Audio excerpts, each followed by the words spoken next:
Okay guys, so I recorded a really big video that's coming out tomorrow earlier in the day. I'm conducting some experiments to see where the censorship is worse on YouTube, but I have this clip that I want to show you guys. I find it kind of fascinating in a weird type of way, like where you watch a car crash, or if you look at a video of a train crash, you can't look away. That's sort of how I feel about these videos. Women are not just disconnecting from reality due to the resentment of feminism and the corresponding ideology of Marx. It's morphing into something more like mental illness en masse. We're seeing an unprecedented event in history. You know, there are the extinction events where 95% of species on Earth died, 85% of species on Earth died. Those happened 4 or 5 times. There's an event going on right now that has never existed before, and that is women resenting reality and demonizing masculinity to the highest degree that's ever happened. By 2030, 50% of women will be single and childless. That is a species-high record, and it's because women are resenting masculinity. Masculinity being the apparatus for which they understand the world and parse reality into coherent systems. Marxism, the ideology of the left, is telling them to reject those systems, to reject masculinity, to demonize masculinity as toxic, because the degenerate anti-humanity ideology of the left knows that its defeat lies in objective accountability when it is subservient to objective reality itself. And in throwing out masculinity, you throw out reason, rationality, and logic. That's the reason why you have these absolutely brainless women saying things that make no sense constantly, and you look at their lives and you realize, oh, this stems from the fact that they have demonized masculinity, they have no fathers. They constantly are telling themselves that they're victims of masculinity, even though they're not victims and are living in the most privileged world that has ever existed. Check out this video. This is crazy. This is crazy. I'm going to ride hard for myself. So this is what I meant by the delusion is now taking the form of mental illness. It's transcended simple reality denial, mere reality denial, because at a certain point, and Jordan Peterson talks about this, but when you tell yourself false stories about the world constantly, this creates a lot of problems. This creates anxiety. This creates a personal hell that you live in. But it actually creates psychosis. It creates mental illness.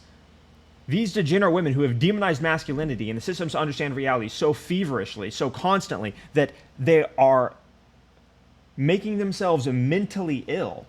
And then podcasts like Fresh and Fit or the whatever podcast bring on these women and expose it for everybody to see. And then the women claim, oh, I'm a victim. I'm being oppressed by reality. People are judging me. I must be a victim. I must be a good person. The positive feedback loop just continues. You're looking at a mental condition here. I'm a 10, and I don't care who has to say anything, all this shit. You guys can call me ugly all you want, but you mother... Like, this question actually really... So she just said that people can call me ugly all they want. I don't care. You can obviously tell that she's destroyed. This poor creature's been ravaged.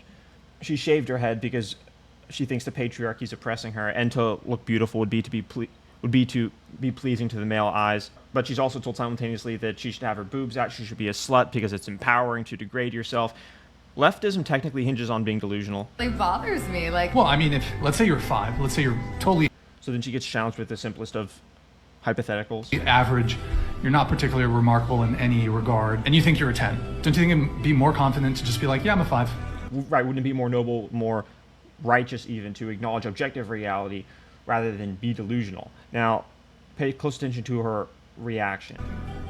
This is only really on par with one other girl I've ever seen who started crying when asked a question. I don't even remember what the question was, but it was a blonde girl. I recorded a video on it. She literally started crying. Oh yeah, she was asked to define misogyny. And she started crying. What? I kind of want to just bounce, to be honest. Sorry.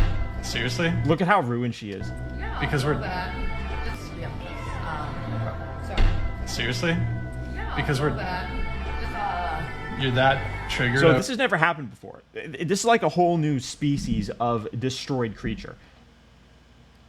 Desperate to be a victim, unable to think, unable to engage in reality, constantly demonizing the mechanisms that allow you to interface with objective reality, existing in constant confusion, pain, and anxiety as a result.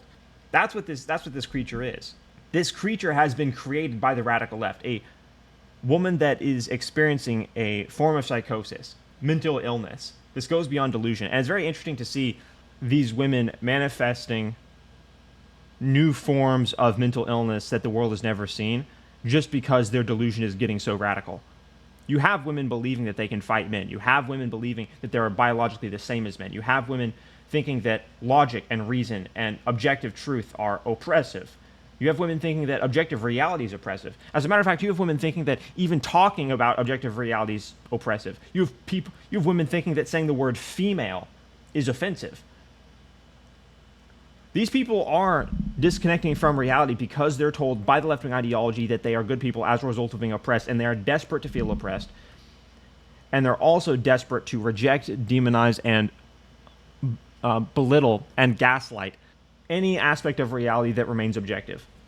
Over this conversation. I didn't do enough research on the podcast. And now, you can tell that she's overweight too, but I just want to also say she's now trying to demonize the podcast because she can't contend with what it has to say. So on top of that, they're anti-free speech. It's a very strange cocktail of radical mental illness.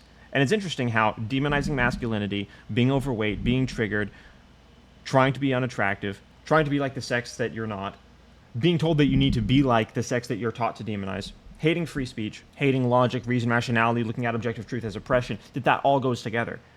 Again, we've never seen this before. This is a new mutation. And make no mistake about it, it is the worst existence on the planet. These people are suffering constantly.